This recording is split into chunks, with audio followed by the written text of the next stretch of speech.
is important. So let's look here.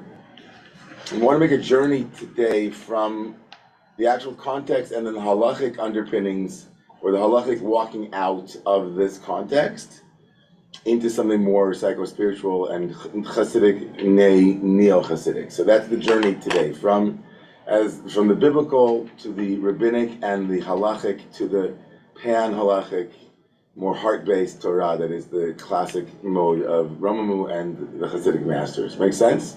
Mm-hmm. Okay, so let's go. So source number one. Ki ata ba el haaretz asher Adonai Elohecha noten lecha lo tilmad lasot ketoavot hagoyim hahem. When you've come to the land that God is giving you, you shall not record this meeting. No, I'm sorry. That's just what. Make sure. Do not record this meeting. Okay, that just happened to come up on the screen. Sorry. So when you come to the land that God is going to give to you, do not learn. Lo tilmad lasot. Do not learn to do as the abominations of the nations. Abomination of the nations. Okay. The Torah was rapping like 2,500 years ago. Abomination. Lo yimatzevecha. Do not find within your midst. Ma'avir beno bito be'esh. Someone who is passing their son or daughter through the fire. Kosem ksamim, who is a kosem ksamim. Like, again, these words, we don't know what they are. A magician, someone who does kesem, maybe a soothsayer. These are all the English words here are derivative of some other intertextual, like we don't know what the Hebrew words are, even though we might know what they are today. We don't know what they meant here. But kosem ksamim, let's just go with something. It's a soothsayer. A me'onen, don't know what that means. A diviner of auspicious times, right? Menachesh u'mechashev, somebody who is menachesh and a mechashev. Maybe a charmer, a sorcerer. Verse 11. Again, I just can't underscore enough that these words are really, we don't know what they mean, but we're just translating them through the years. V'chover chaver, 11. V'shoel ov v'yidoni. That seems to be something more well known. Someone who asks of an ov, asker of ov, an ov charmer, or some kind of ov sorcerer. A yidoni. A Daresh Elametim, somebody who seeks out somebody who seeks a necromancer, somebody who seeks information from the dead. Seance. Ki tuavot Adonai kol se'ela. These are abominations of Yirei Vavhei, whoever does these things. Ubiglala tuavot ha'ela, and because of these abominations, Adonai Elohecha morish otam mipanecha.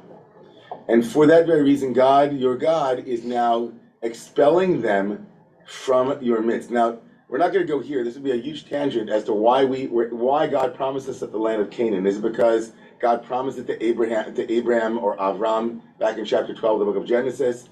Or is it because the people who are living the land are abusing the land, and just as the Israelites later on in the Bible will also be expelled from land, or might be expelled from land very soon, if we don't get our act together in the land. But it is the reason positive or negative?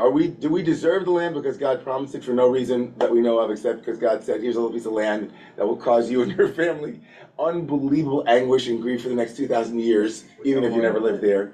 But it's your land, and we're giving it to you. Or is it because the people in the land were so unworthy of living in the land, and that there's a certain worthiness? Is it both? Is it some combination? So this seems to be at the end of verse 12, that these things are the very things that if you engage in them, you can't stay in the land, right? And then this verse 13, which is our verse, talking about our verse. Tamim tiyeh im Adonai Elohecha. Be tamim with your God. You will be tamim. Is it a commandment? Is it instructive? Is it descriptive? Is it predictive? It's all of those things, but tamim is the operative phrase here. Tamim, be tamim, translated here as wholehearted. Again, within the context of what not to be, we are then told what yes to be. Yeah? Do not do all of these things. Here's the list. But rather, verse 13, but rather be tamim. And so tamim is set against all of these other, right, divination or future-oriented practices that are abominable to God. Not all of the practices here, by the way, are future-oriented. Some of them are, well, one of them in particular is molech, or what is later what we know of as molech, like the appeasement or the propitiating of the god through child sacrifice, right? But for the most part, these are all, it seems, practices related to wanting to either know the future or appease God or subvert God's decrees, some version of that. But rather, verse 13 says, now tamim tiyeh, okay?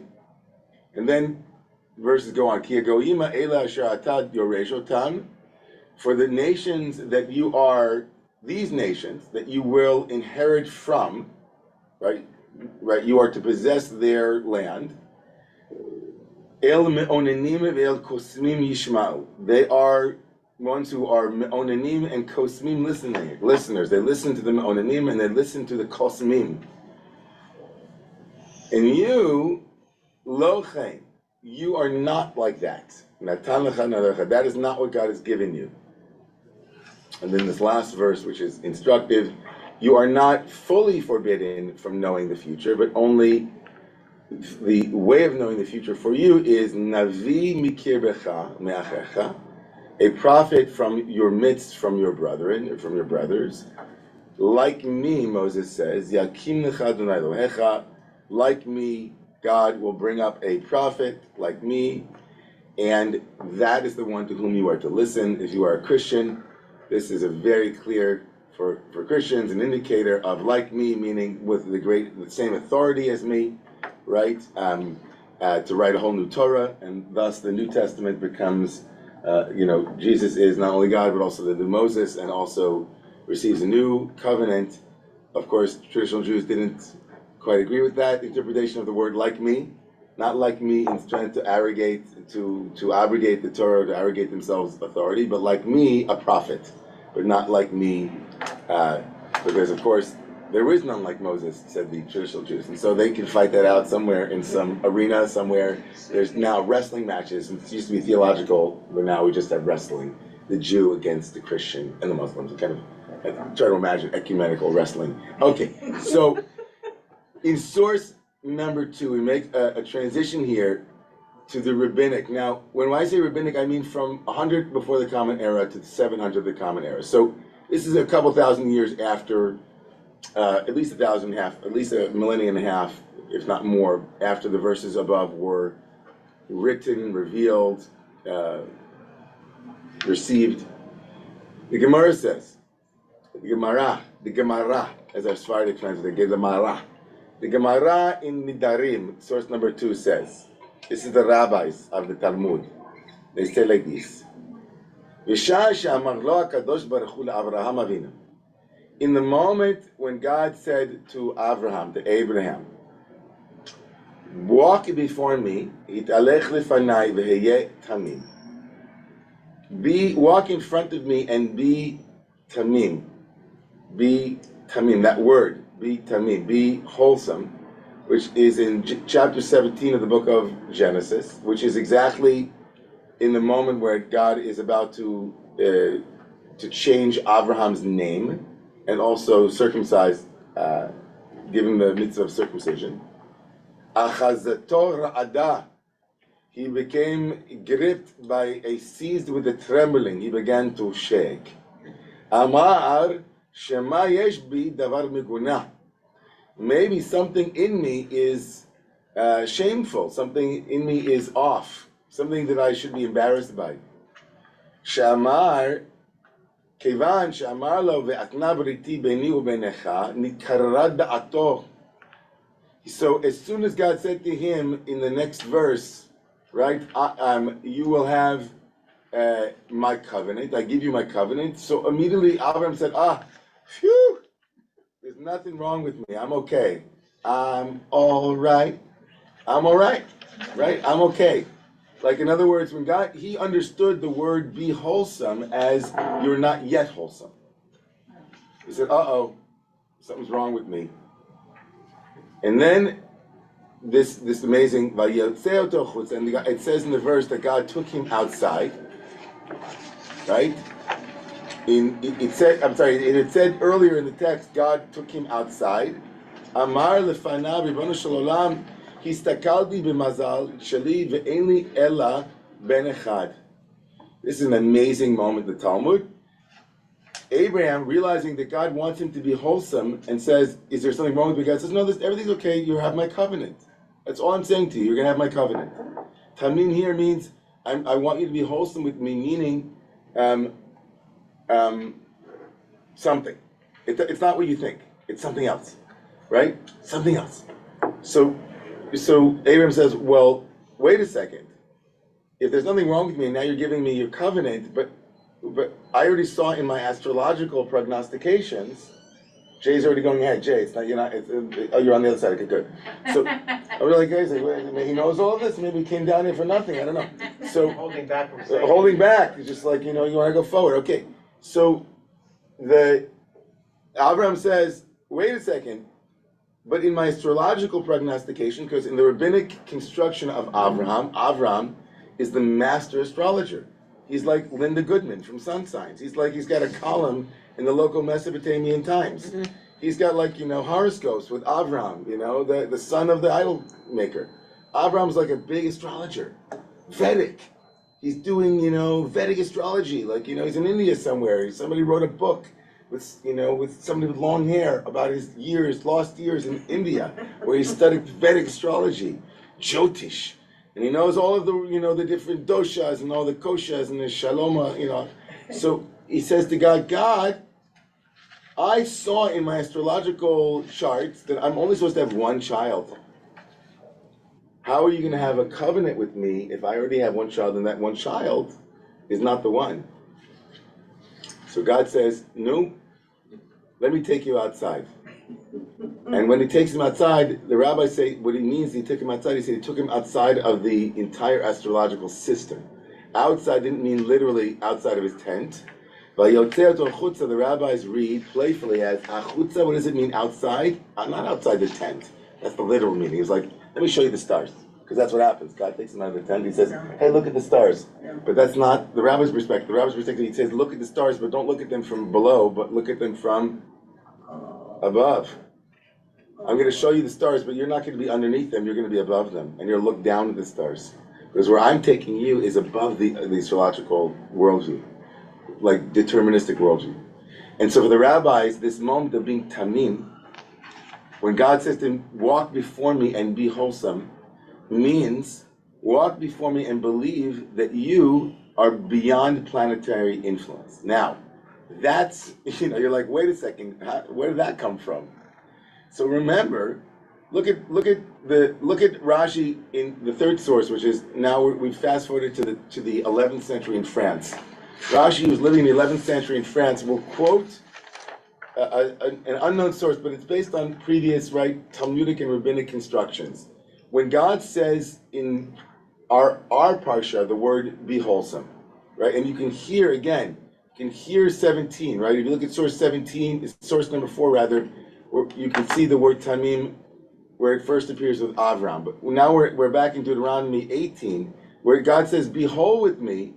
There's a connection between the context of chapter 18 in Deuteronomy, which is all about soothsaying and divination, and the earlier usage of the term be wholesome with regards to Avram. In Avram's case, it's about a prophecy that has yet to be fulfilled, and Avram is skeptical. I know the future, he says to God, and the future does not portend well for me. I will not have another child, God. How can you be telling me, right, that I'm going to have another child? And God says to him, be tamim with me. And that tamim in Genesis is read, I think, against 18:13 in Deuteronomy. Since in 18:13, God says, tamim tiyeh, be wholesome. And if you look at Rashi here, right, look at number 3. Rashi says, what does it mean to be whole with me? התהלך עמו בתמימות ותצפה לו ולא תחקור אחר העתידות. Says, be pure in 18 is set against all of these desires, human, understandable, to understand the future, to look at tea leaves, to be an astrologer, to be a tarot reader, to go to your local medium, to ask your great aunt if she knows what's going to happen next week for you. Whatever it is. And in the context of 18, Deuteronomy 18:13 says, no, that's not the way.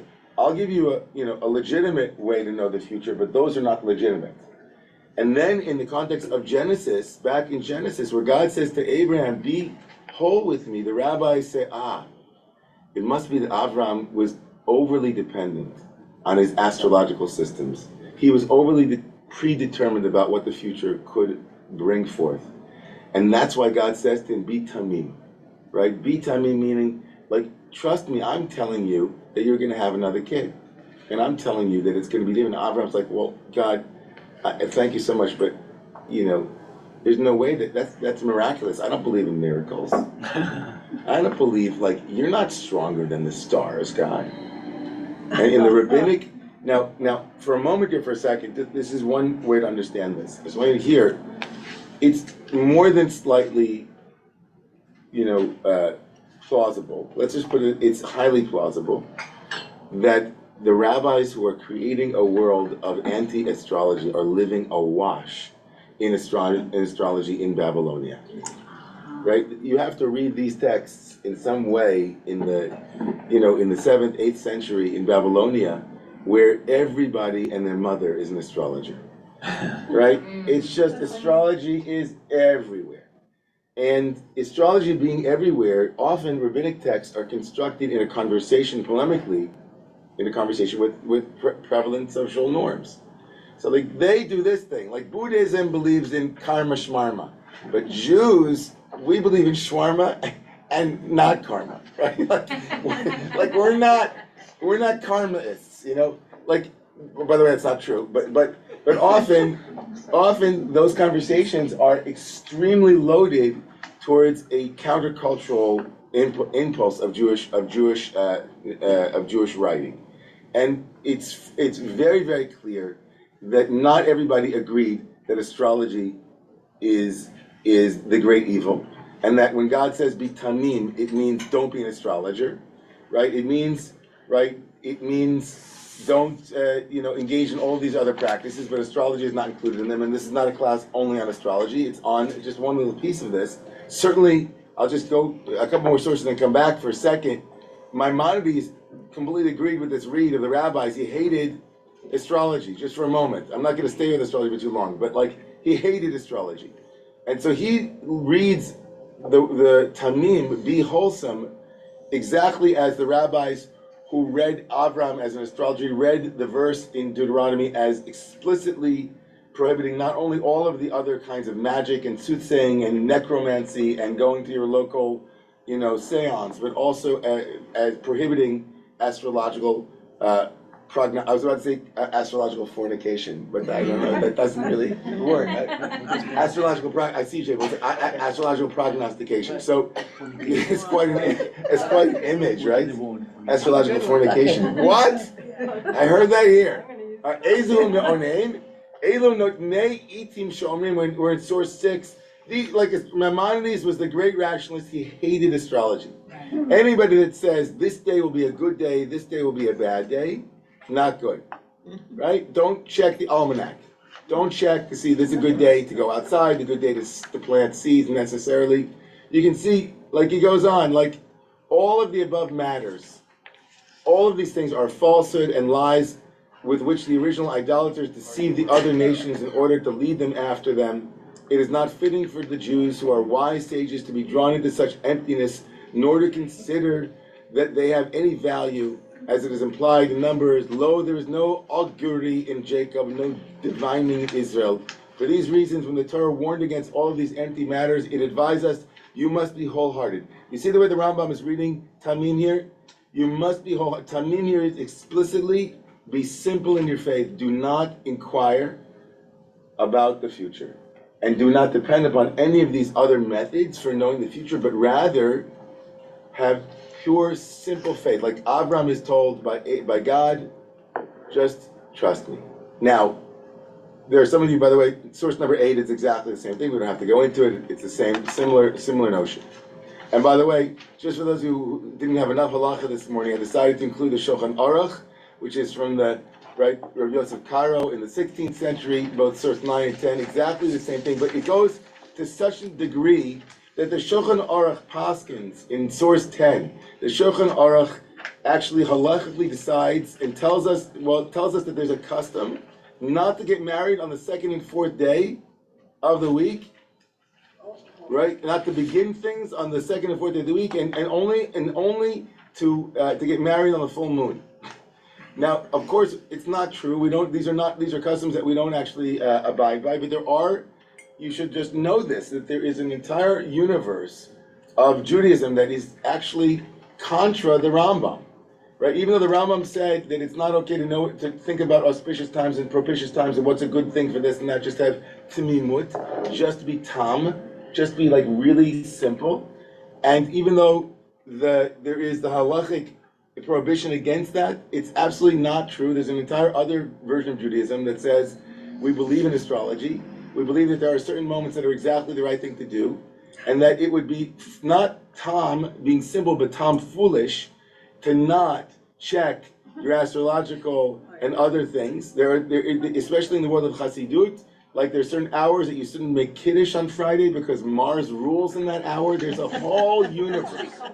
It's very complicated. So, but the point here is that at least one school, both schools are fighting about what Tamim means in the context of chapter 18 in Deuteronomy, of this week's portion. When you have a list of all of these different behaviors that are prohibited and that are the very reason for losing the promised land, what does Tamimut mean in that context? What does it mean to be tam, or to be whole? It means, right, to not seek after the future, to be rooted, right, in a certain faith that is in the present moment and trust in God. Now, there's an entire psycho-spiritual and more Hasidic, more emotional way to understand what Tamimut might mean. If we not only look at Abraham in that context, but look even earlier, at an earlier source for the word Tamim, and it's in chapter 6, verse 9 of the book of Genesis. Right? The first appearance of the word Tamim is not with Abraham, it's with Noah. In verse 9 of chapter 6, we're introduced to the first person who was Tamim. Ele toldot Noach. Noach, these are the generations of Noach. Noach ish tzaddik, Tamim haya b'dorotav. He was wholehearted in his generation. Et ha-Elohim hithalech Noach. And God walked with Noah. Noah walked with God. That verse, along with the very next verse, actually offer a portal into a new way to possibly understand what Tamimut might mean. Let's look at this source and then I'll open it up. Vayigdalu ha-Ne'arim in chapter 25, we're in source number 12, chapter 25 of the book of Genesis, verse 27. And the children grew up. We're now talking about Esau and Jacob. Esau and Jacob. And the children became gadol. The Na'arim, the lads grew. The lads, they grew. And Esav was a man who knew, such amazing, never noticed that it was Yodea. Like he had a knowledge, an intimate knowledge of what it was to hunt. He was a man of the field. The Yaakov ish tam. And Jacob was an ish tam, a simple man. Here it's wholehearted. Yoshev Oalim. He would sit in tents. A tent-dwelling simpleton. Anyone who knows Jacob knows that Jacob is not a simple person. If we mean simple, we mean like what does simple mean? He leads a very simple life. We'll come back to this in a moment. I want to explore, when we return from this brief break, to check in on everybody and see where they are. We're going to come back to an exploration of how these two sources point us in a different direction for Tamim, not to future-oriented prohibitions, but rather to a kind of quality of the heart that is very much attuned with the month of Elul and walking together towards Yamim Noraim. But first, a word from our sponsors. Jake? Oh, this is a sneaky fundraising thing. Okay. Context is important, and I just want to call attention to a different word in the original 5 words, which I think is critical to asking the question, why is Tamim so important? Because it's Tamim Tiyeh Im Hashem. So you're talking about a relationship. And it's not Lifnei Hashem, it's not Tachat Hashem, it's Im Hashem, with God. And I think Rashi hits it when he says, Az Tiyeh Imo. So the question is, how can we have that kind of relationship with God? That's a more, a particular kind of relationship that's not necessarily a hierarchical or whatever, but I think that im is a very important word. So 2 things you said, one I take issue with, one I want you to explore deeper for me. One is, you can be with God and still be in a hierarchical relationship. I'm with my father, and being with my father doesn't mean that he doesn't have power over me. I can be with my doctor, and my doctor, the with part does not necessarily mean, it certainly doesn't mean in biblical context that we are B'Govei Naim, that we're looking at each other with a power of symmetry. There can be asymmetry with im, it's without a doubt.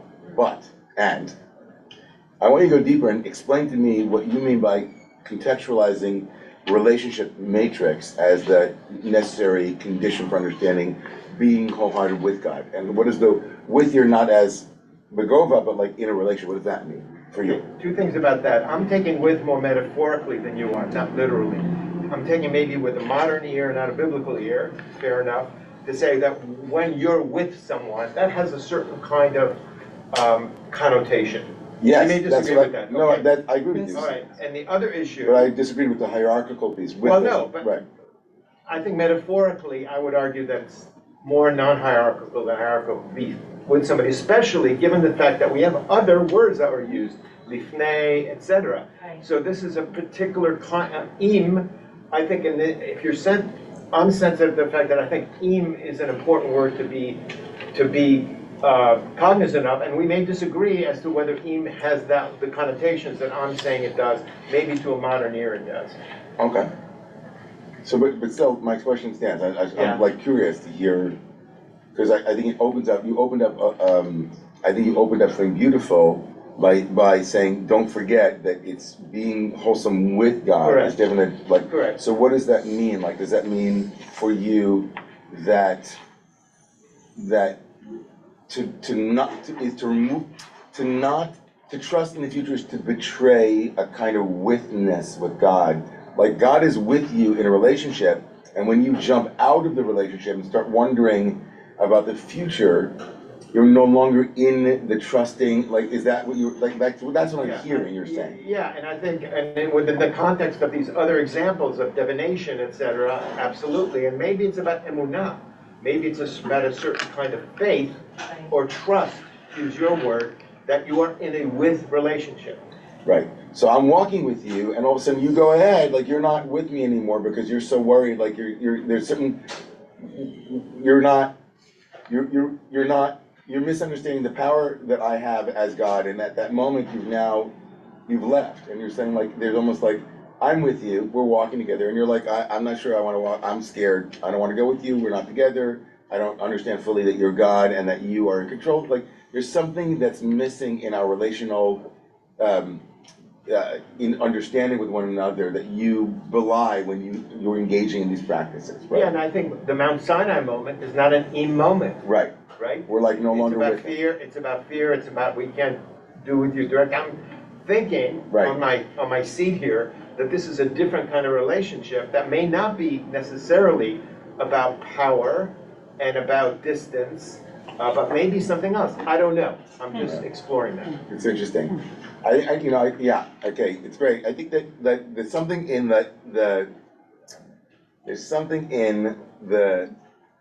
these verses that are also unfair, but like it's obviously one dimensional. We don't get to respond to this, right? So we could have like a whole side text, which is our commentary, I guess, like where God says things to us and then we have no voice in the text. Like, what would be the voice of the Israelites hearing this from God?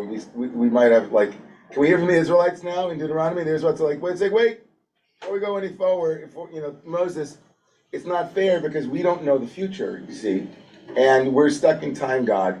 And you, Moshe, you're a Navi, so you don't, maybe you don't have this kind of anxiety, but the rest of us who are not Nevi'im, we're just sitting around wondering what the future's going to be, and you're not telling us.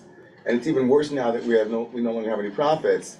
So it's kind of easy for you to say that, Moses, because you're a prophet. But for the rest of us, we don't know the future. We're terrified. So, like, what kind of faith did you have to have, Moses? You went straight from being the prince of Egypt to being God's best friend, and you know everything that's happening in the next couple of weeks. And the rest of us are just sitting here going, like, it's great that you're telling us to have faith because you know, but we don't know. It's like, no, if you have faith, then maybe one day you will know. We're like, no, just tell us and then we'll know. They're like, no. That's why we have poets. Poets. To give the voice to the Israelites. Maybe. Okay, so Jay, thank you. Okay, Rabbi Claresses. I'm really interested in the fact that God tells Abraham, V'hiyeh tamim, which indicates that he's not really tamim, right? Be tamim, which means he may go back and forth, may not be tamim at all, is a kind of future commandment, as opposed to Noach and Yaakov, who are both described as tam and tamim. So, they have something already, even though the narrative about Yaakov indicates that he doesn't, but the Torah is telling us he does, and Abraham doesn't. And each time, Tzmimut goes right along with God, right, in different ways, like Hitalech, Ishtam Yoshev Ohalim. Oh, that's interesting. I misread Ohalim for Elohim. Forget that. It's also interesting. It is very interesting because it looks like Elohim. It does. So that time there's no Elohim, and the two other times there's an Elohim. There's a God, El Shaddai Hitalech, and there's Hitalech in both the the Abraham case and the Noach case. What do you make of that? I think it goes back to Jay's point, like what's the withness mean? What's the intertwinement, reflexive nature of this verb, right? How do you sort of intertwine yourself with God's movement in the world? So God's movement in the world and our movement with God in the world is like on the Tzimimut spectrum. Right. Like you're like, right. How Tom am I? Those two are related. What's my Tom quotient? Like, am I really super duper Tom would be like I'm moving in kind of relationship with God, as it were. I'm going with the flow. Like super Tom would be like you're just like your simple faith invites you to say like Gamzela Tova, like this too. We'll see what happens. We don't know. God has plans, right? Like the Abish, like a simple Jew, like they say, like a simple Jew. That's the phrase. Okay, I don't know. Or maybe like with the story of Rabbi Akiva in the Talmud, where Rabbi Akiva, the number of versions of the story in different places, where like he comes to a town and he can't go to the town because there's an obstacle, and he says okay, and then he and turns out that there were Roman soldiers that were about to ransack the town, and he was saved. Then he was hanging out, and his fire went out because it started to rain. And he said, I don't know what's going to happen, and that would have been right. So at each successive moment in the story, something that would have been perceived or understood as being a problem, he saw open-endedly as like, I have no idea. It's kind of a universe that is uncertain. And then he was tortured to death and said the Shema. Right, right. And even then, it was like, okay, who knows? Maybe this is like, so like there's this kind of invitation to walk with whatever God is giving you, and that's a kind of tamimut. I'm resisting tamimut as being translated as simple. I'm not sure why. No, maybe right. Especially in the case simple. of Abraham, Hiyeh tamim, it's like the second naivete that we were talking about yesterday. There's a it's second like, how do you naivete. reach for innocence after you've been sullied? Right. But that's different than being simple. Right. It remains to be what remains Yaakov though. Certainly the question is not simple in any way. Right, but the question of simplicity here is that's the question, which is even if it's complicated, is the surrender a simple surrender? Like is it just one simple gesture, even if the things that are being let go of are all quite complicated? Like what is ultimately the difference between, if tamimut is a kind of subtractive quality, like do not do those things. Like but reaching rather, for a higher right? simplicity. So like if you're subtracting infinity, or two, it's the same subtractive. It's like, okay, I have an infinite number of complicated thoughts about what just took place, and I'm letting all of them go, is the same gesture as I letting one thought go. It's just the same move. It might be more difficult for a complicated person. Anyway, so we have a lot going on here. I want to also, there are people in the Zoom who have their hands up, and then we're going to come back to reading, who's the first hand? I think it's Daniel and then Judy. Go ahead, Daniel. So I'm listening to what Jay was mentioning about Im Yud He Vav He. What is the Im referring to with the divine? And Im Yud He Vav He brings me back to Jacob's first spiritual awakening after the latter dream, or during the latter dream, in which the divine is saying that I'm going to, bring you back to this land, and you're going to possess the land. And as reassurance, the divine says, Hine, Anochi imach, I will be with you. I will be with you, as in internally, you will experience my presence within you, which I think is the most radical thing in Judaism, that the divine presence is within us. And it's interesting that Jacob is referred to as a ish tamim, a wholehearted man, because when he gets the name Yisrael, we sometimes play with it as Yasher El, which is to be wholehearted with the divine, to be integrated with the divine. Moses too has that moment with the divine, where the divine says, I will be with you when you go to Egypt. So I think it's really a psycho-spiritual orientation, that the divine is with us, within us, and can be with our pain, our misery, our suffering, and even with the ways in which people seek the divine in ways that may not be similar to ours, but are okay and radical for them. Well said. I'm not going to add to that. That was beautiful. Thanks so much, Daniel. Really. L'shitatcha, you're always with the with. So you should be called Daniel with Berlin. I love it. With. Yafelecha. Okay, Judy, yeah. The whole idea of wanting to know the future brings up for me the issue of free will. It's as if the future is set and you want to know how it's going to happen, how you're going to act. But I believe that God gave us free will, and that that's negated by knowing the future. So it just brings up that whole issue of free will for me. Yeah, it's good. I mean, we're toggling here between two radically different understandings of these verses. One, that Tmimut is set against a desire to know the future, and that it would negate for you free will, and that's one of the reasons. For some of those who believe that these things are not prohibited necessarily, they look to these verses and say, knowing the future doesn't mean that one can't then change the future. I went to a Broadway show, went to Back to the Future with my kids last week, and it was unbelievable. It was all of these, like, of course it's like That's a sacred text. It's a sacred text. It really, I'm so happy that Tomas just said that. By the way, Tomas, we know. You just said that, and it's really like, it is a sacred text because it is all about being able to, that even if one, quote unquote, knows the future, one still has, in kind of a quantum way, one can also change the future to some degree. And that's the question, philosophical question that's, raised in that sacred text, which is, knowing what we know about the present, can one go to the past and change it, which is always a tshuva question, right? Can you undo what's been done in some way? Or in what ways can we, in what ways are we prohibited from doing that? And I think for those who believe that these texts are not prohibiting knowing the future, they say that the future knowing is only is actually insight into a likely outcome of the future if one does not change the present moment. And so if you read the Abraham text clearly, the word tamim appears immediately before Abraham's name is changed from to a hey, to change the future, right? he's told like to be wholesome, and then God says, yeah, and here's how I'm going to do it. I'm going to give you a little hay in your name, and now you're going to have a kid.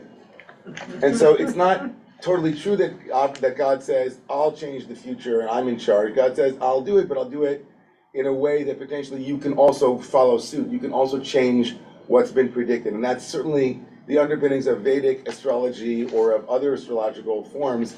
And we might even say of genetic determinism or psychological determinism. It's like, if you continue on this path, this will be, without a doubt, the future that is being foretold for you, but you have a chance, knowing that now, to do something. And that's the context of almost all nivu'ah, all prophetic, like all prophets in Jeremiah, Isaiah, tell the likely future that if tshuva, like that's Jonah on Yom Kippur, that's the book of Jonah, right? It comes to Nineveh and it says, like, you got X amount of time, God is going to destroy the city if you don't change, right? And so that's one thread that's going here with Judy, and then with Daniel, who gives us insight into a completely different framing here, which is Tamim, based on Jay's Torah, that God here is not talking about the future at all. God here is talking about how we show up and allow God's presence into our lives in a real way relationally, so that all moments are met with an understanding that God's presence is available even in this moment with us, as we move through life's ups and downs, through trials and tribulations, and that the radical teaching of Torah in Daniel's rendering of this, and the Hasidic rendering is, Im Adonai Elohecha means with Yud-Heh Vav-Heh, your God, meaning the transcendent Yud-Heh Vav-Heh is with you, Elohecha, Im Elohecha is with you in all of your moments, both those that are whole and those that are broken, and that becomes a way for us to be in that way like God. So let's look at some of that, unpack that too. I loved that in Rashi's rendering of, in one of Rashi's interpretations of Abraham walking before God and being Tamim, Rashi in source 14 quotes the Targum, the Aramaic translation of the Torah, early commentary / translation, where Onkelos writes, Pilach kadamai, where it says, what does it mean to walk before me in a wholesome way? It means to worship before me, meaning, hidabek ba'avodati, cleave to me, cleave to my service. That tamimut here is, be wholeheartedly connected to me, God says, with all of your being. It's almost like bechol nafshecha. And in fact, if you look at source 15, Professor Pinchas Haliwa writes that even though the Tamim text in chapter 18 of Deuteronomy, right, seems to be a mitzvah, right, Maimonides does not include it as a normative mitzvah, right? You know, verse 13 says what to do, and you would have thought that when Maimonides comes to write down all the positive commandments, that to be Tamim would be a positive commandment. But Maimonides doesn't include it. It's not included. But Nachmanides, right, the Ramban, who lived, contemporaneously with the Rambam, also a little later in Spain, he writes it in as one of his mitzvot. So he writes that perhaps he writes when Nachmanides came to explain why Rambam did not include to be Tamim as a mitzvah, he writes like this, which is very beautiful. Perhaps the rabbi thought it was a general behest that included all of the mitzvot, all the commandments. That when you follow the ways of Torah, right, happy are those, Ashrei Tamimei Darech, it says in Tehillim, happy are those whose way is blameless, or Tamim, right? Therefore, the Rav did not include it in his reckoning. In other words, the Ramban says, I can't understand why the Rambam didn't include being Tamim as a mitzvah. And it could be, says, because for the Rambam, it was such a given that all of Judaism invites Tamimut. Like everything we do is supposed to be full of being Tamim, to be Tam, right? Look at this beautiful source from the great 20th century martyr and mystic, the Piazetzner Rebbe, whose melody we sang last night as we brought Shabbat in, who died in Treblinka, the Rebbe of the Warsaw Ghetto, who was maybe the Rebbe of the 20th century, without a doubt, one of the great Hasidic mystics, who wrote treatises on how to serve God with such psychological insight and psycho-spiritual sensitivity. Look at what he writes on the mitzvah that we're discussing this morning. Tamim tiyeh, be honest, simple, and wholehearted with Hashem. He writes, this is a positive commandment which includes every service offered to God. There are so many distractions to a pure service of the divine. In Hebrew, such distractions are called pniyot. A pniyah means something that you are turning towards. Pniyah means, like it has, poneh means like to, like, you know, to turn towards something, right? A pniyah means the things that pull you into their corner, right? You're focused on one thing, and all of a sudden all of your thoughts come to assail you and say, don't think about this moment, think about the future, think about the past. Those are called pniyot, or distractions. It's also there, you know, it is quite common that a person's feelings for others will compromise their avodah. Clearly, some people find distractions a greater obstacle than others. Everywhere the distracted type goes, by the way, I think he's talking about all of us, in the ways of avodah, avodah here means like the way that we serve God. It just means another way of service or divine practice. You might say in the ways of spiritual practice. One is chased by distracting thoughts both concerning opponents and loved ones.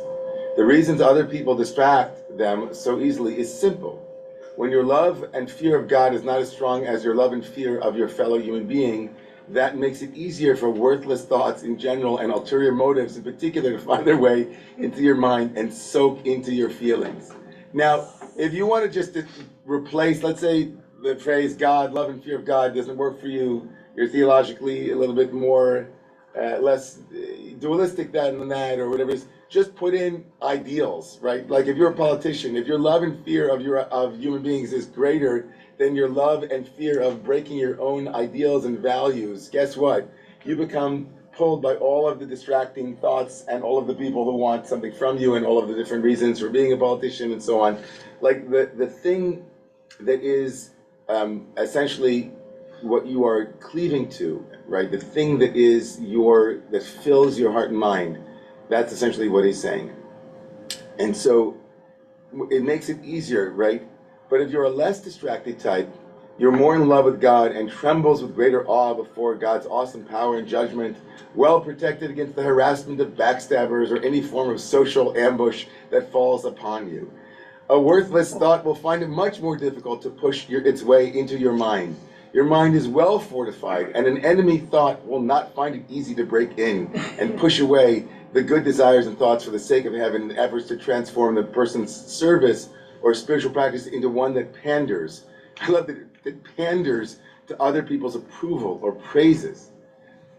Then there are those who are chased by distractions more because they have not yet learned to put their heart into their avodah, and as such are lacking in tinimus.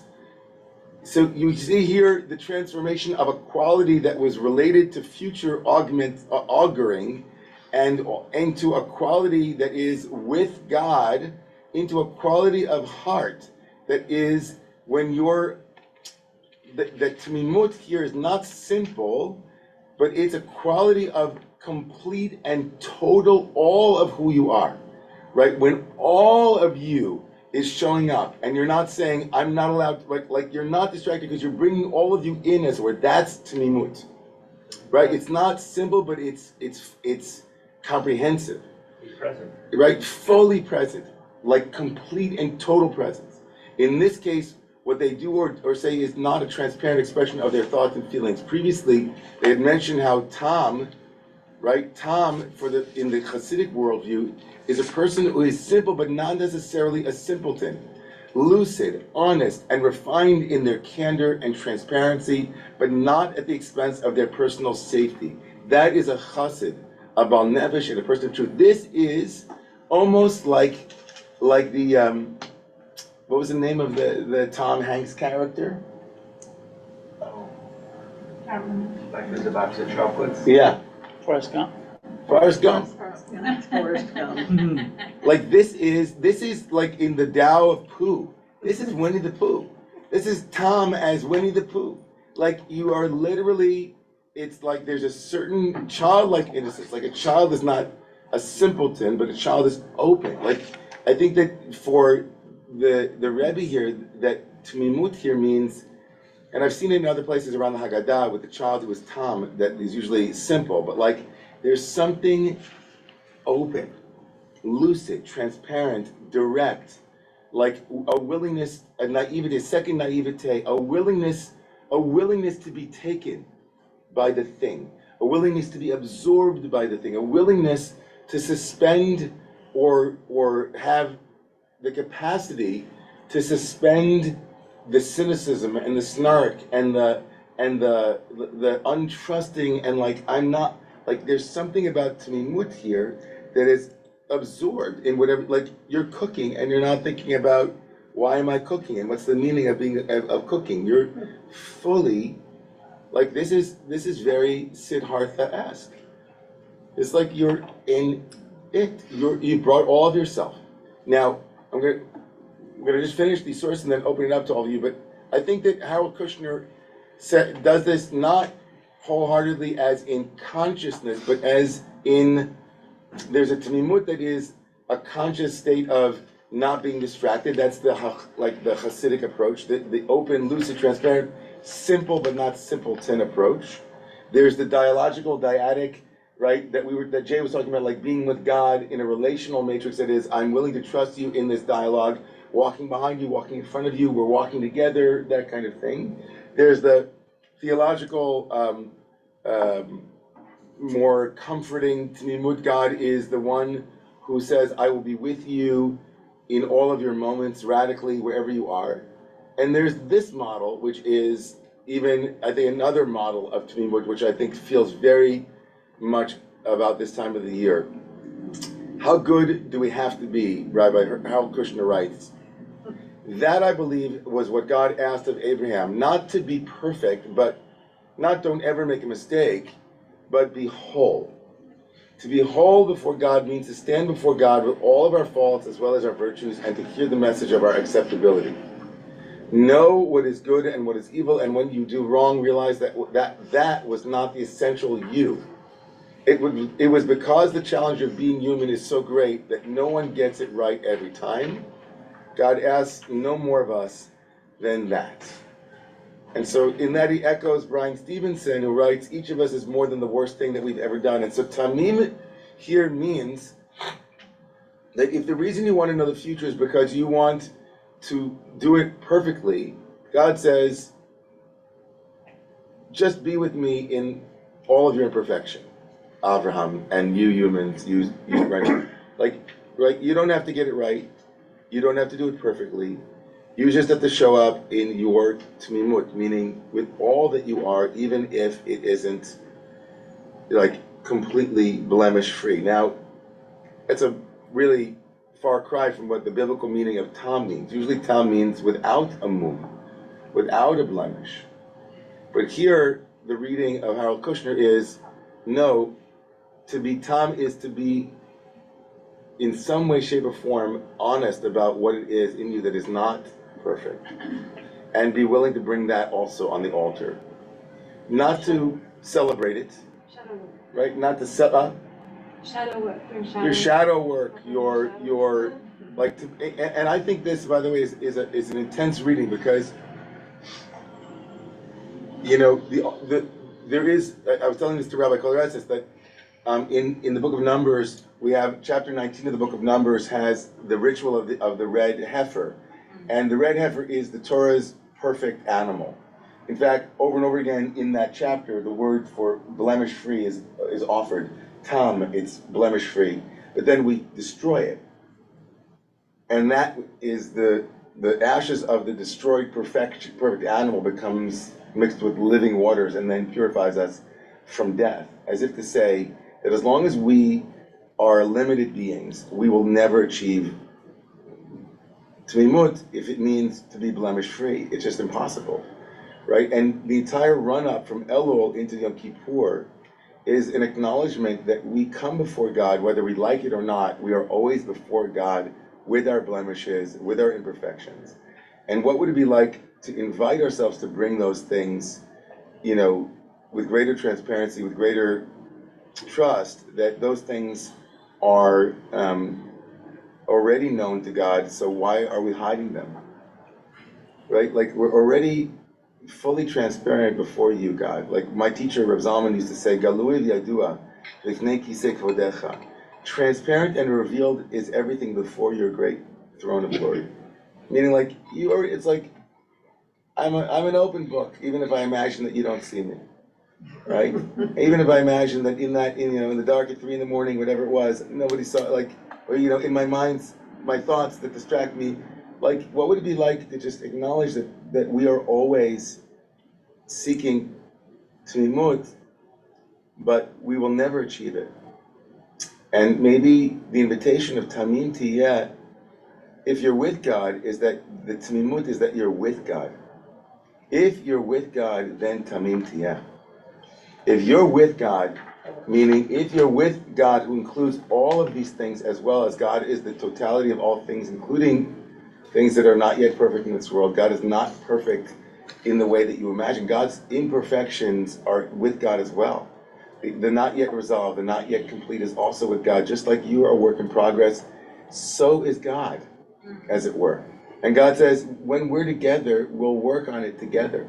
So bring it to me, and let's work on it together, if that's your frame, right? So I'm going to stop there and see where things land. We're running. We have a couple minutes. It's in the room, Nehemiah and beloved Batya.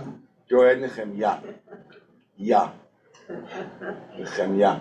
Shabbat Shalom, Kehila Kedusha. Shabbat Shalom, Kehila Kedusha. Great to be back.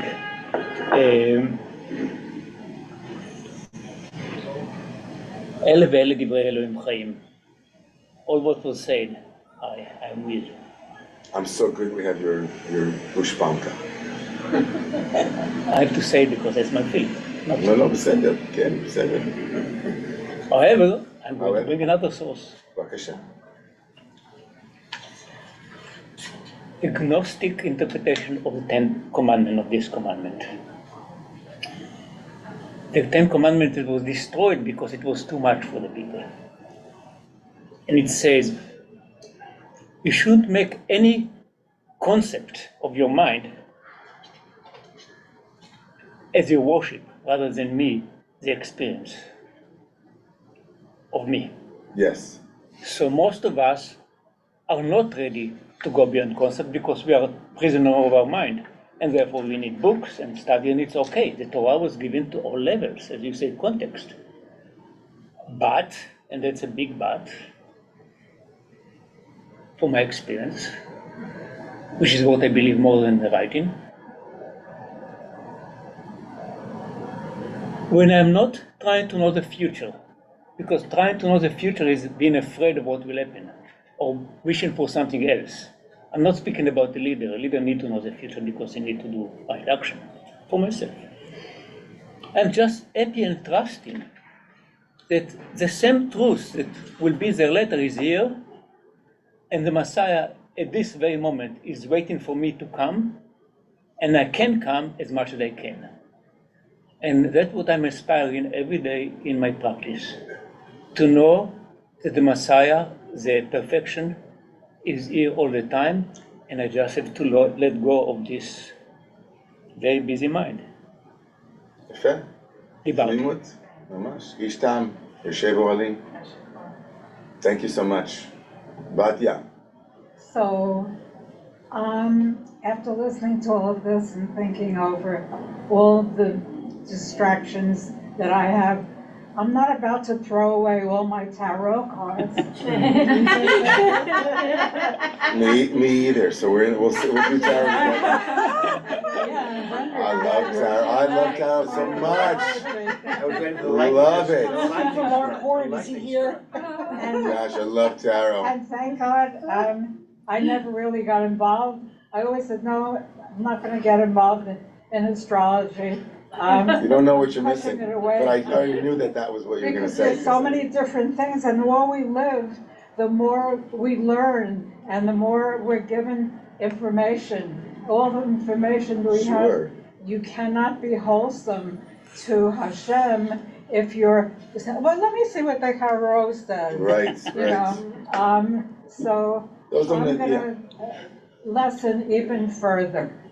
No, I think that would be, I want to just clarify because I'm not also giving up my tarot or my astrology. I'm a huge practitioner of especially astrology. But the way that I use it is the same way that I go to a therapist, or do I go to a good teacher looks at kind of patterns in a person's life. And it's not predictive in the way algorithmic prediction works, but it's predictive, it's descriptive, and it's deeply insightful into various patterns that are happening because we live, in my opinion, I'm more of a Nachmanidean Jew than a Maimonidean Jew in that way. I think that Tmimut is a mind state of openness to the possibilities that in any reality there are multiple options that are still available in the present moment. And that the small amount of free will that I do believe that we have, depending on our level of consciousness, is operative in every direction. So I'm not, I'm a quantum yid. I know I'm not orthodox. I'm paradox. So I kind of they're all for me instruments. But I think that ultimately, like they tell a story about great tzaddikim, great righteous ones. Their mind was so lucid that they knew the future in some way because they had this empty vessel that was able to log on to a greater frequency, and they didn't need a lot of the tools that we often need. I don't think they're necessarily in contradiction. So hold on to your tarot cards, okay? Absolutely. Okay. And then, yeah. Try to say several things to say. I'll try to say quickly.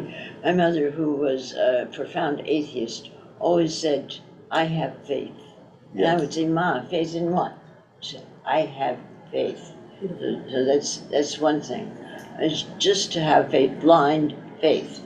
And the second thing is, I was thinking all along of I believe, modern Hebrew expression for idiot, metumtam, is an idiot. And that's the same root, isn't it? And I was thinking of the Timtum is a different word, right? Yeah. Oh, but I was thinking of the concept of the holy idiot, as in Dostoevsky. Dostoevsky's holy idiot. Yeah, there's a holy idiot. And I think it's in Christianity, the concept of the holy idiot. And the third thing is there's a Protestant poet named George Herbert, a very profound poet, who has a simplicity and a witness with God. He speaks directly to God, and he's like a child. Referring back to your sermon, he's like a child who puts his faith in God, and there's a poem called Love, in which he's invited to eat. And Ashrei Tamimei Darech. Like that's exactly what the Piazetzer quotes I think it's Psalm 119. Those praiseworthy are those who are Tamimei Darech, those who are tam in the path that they choose. It's a high bar, it's a low bar, it's not easy to be trusting in that way. It's like last night I talked about Tamimut as taking God's hand or taking the hand of the other, like being able to open our hands in forgiveness and to be willing to start from an innocent place and to be trusting again. I think there's a lot around trust in the Chagim, in the holidays. We don't, we lose trust in ourselves, we lose trust in our communities, in our brothers and sisters, and sometimes the trust is broken irrevocably. And, theological trust is hard to win back, relational trust is hard to win back. And there's a way that Timimut, as it appears every year at this time of the year, we're coming up, the Chagim are very much about the future. The Chagim are very much about trying to, in some way, the theology of the Chagim are very much about effectuating our year ahead and about the things that we've done, trying to correct the past, trying to build the future forward. And even if your theology isn't, I'm praying to God to make sure that I have a good year ahead of me and be inscribed in the book of life, if that's no longer your theology and it's not mine in particular, it still begs the question are there decisions that we make today that might have an impact on our future selves in some way? And I think that Tamimut here, as we explored it, It's like a whole treatise on what it might be to be Tom without being tomfoolish, and how to be Tom without being a simpleton, to be Tom. And hatam umitamem im tamimim is one of the things that we say in the liturgy, right? We say in the high-level liturgy, we say to God, like the chol ma'aminim. It's like we say to all of those who are believers, and then the liturgy goes through, right? All those who are believers in God is a God who is forgiving, right? But who judges favorably. This whole beautiful piyut, this liturgical poem, and then the last phrase is, because it's the tav, the last letter of the Hebrew alphabet, it says, l'chol ha'ma'aminim. For those also who believe hatam, that God is tam, that God is whole, umitamem im tamimim, and acts wholly with those who are wholesome, and we are the tamimim, we are the ones who are wholesome. It's a big charge, I think, in some way. It's like it's super simple and not that easy to be tam. It really is, and we have tastes of it. I think that we have tastes of it, like seeing the world through a child's eyes. Like I did a medicine trip this past summer, and a very private journey with some natural medicines that brought me into an altered state of consciousness. And, just natural things in like natural world, right? And there's a way that our perceptual abilities and our perceptual faculties are constantly concealing a more unified field of reality. And then we talk about it, but like it's there. Another way that the Hasidic masters read the Abraham Bitam is that it comes right at the moment of Brit Milah, of the taking away of the foreskin. And those who are consciousness conveyors, the Hasidic masters say that when he was told to be whole, it meant to remove the filter, the layer that conceals the world, right? Heyei tamim is that you will be whole if you remove the orlat levatchem, the foreskin that covers your eyes and your ears and your heart. So I don't know. It's like a beautiful Torah to teach, and it's a harder Torah, as almost always it is, to live. But it's a bracha for all of us to be a little bit more tam in the world. I don't know how to do that completely sometimes, because it's sometimes so hard to be willing to give up the hard-earned coverings and resistance, and to trust again, to be born again. See, I told you we'd get to the Christian moment, right? So to be born again. So may God bless all of us with a fleshy heart. Amen. And eyes that can see and ears that can hear. Shikoch to all of you. We're going to go upstairs and daven it out. Okay, everybody, shikoch. Thank you. תודה רבה. Shabbat shalom. Thank you, everyone. Shabbat shalom.